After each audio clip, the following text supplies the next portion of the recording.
بسم اللہ الرحمن الرحیم۔ حضرت عقبہ بن عامر رضی اللہ تعالی عنہ نبی صلی اللہ علیہ وآلہ وسلم سے روایت کرتے ہیں، آپ صلی اللہ علیہ وآلہ وسلم نے فرمایا، جب تم اللہ عز و جل کو دیکھو کہ وہ بندے کو اپنی معصیت کے باوجود دنیا دے رہا ہے،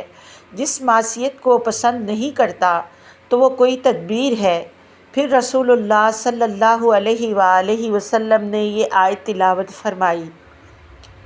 جب انہوں نے اس چیز کو بھلا دیا